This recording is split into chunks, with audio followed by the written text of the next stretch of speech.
I am so glad you are here. It is Meditation Monday in my world. I'm Liz from Magus Books and Herbs in Minneapolis and at magusbooks.com. And today's meditation is inspired by one of my favorite books in the shop, 420 Meditations. It's by Carrie Connor. And I find this book useful whether you're into 420 and all it symbolizes or not. It's just a really good collection of things to think about and meditate on, as well as some useful techniques.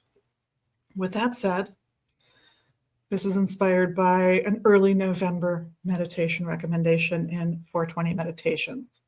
Let's start, as always, by finding a comfortable place to be in, somewhere that you think you are not likely to be disturbed. If you're able to sit down or lie down so that you can relax as much as possible, I'd recommend it. And then if you can, close your eyes and begin to breathe calmly, comfortably, and deeply. So take a nice deep breath in. And as you exhale, let go of any tension that might have started up today for you. And with each breath, try to relax just that little bit more. Feel your shoulders lowering and calming down. Feel any little butterflies in your gut. Calm their flapping wings and relax, enabling you to relax better. And today, as you relax, think back to a time when you had a contentious conversation. As the feelings begin to rise because it was an uncomfortable situation, with each exhale, feel yourself letting go of some of that tension that they create. Those emotions are not bad emotions. They are protective emotions. They're letting you know that that conversation wasn't a great conversation. And you know that. That's why you thought of it.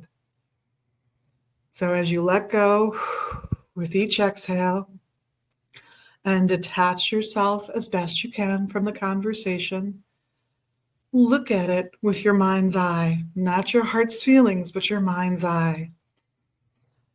And keep calmly looking at it and considering it, not just from your perspective, but from the other parties. Consider it from an outsider point of view.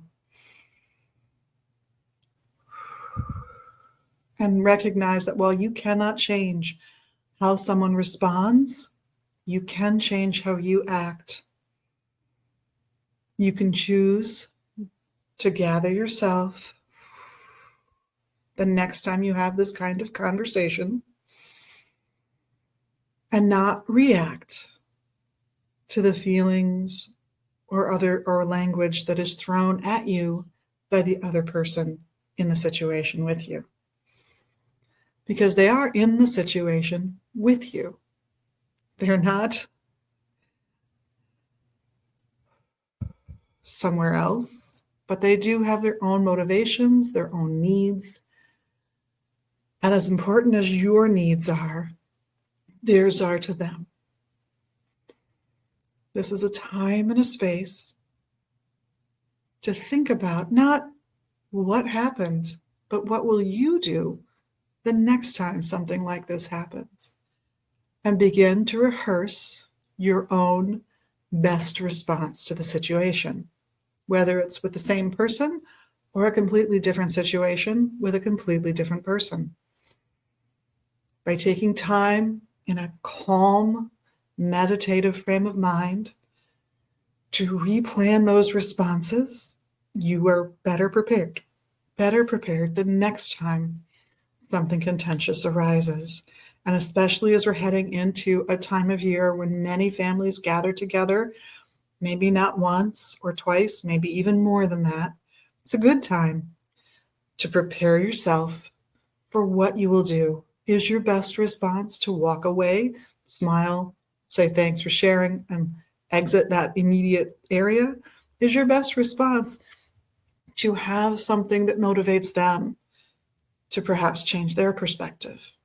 And how can that be presented to them in a way that they can accept and absorb and make their own life better? Just continue to breathe through this process, because the better you get at staying calm and meditative when you're thinking about it, the more calm and meditative you can be when you are in it.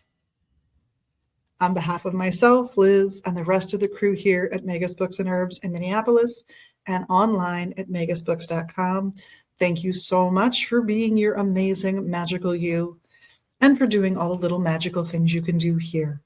We have a QR code up there for you so that you can check out some of the other meditative tools that we offer on our website at magusbooks.com. And we hope to see you there, and of course here at the shop in Minneapolis. Blessed be.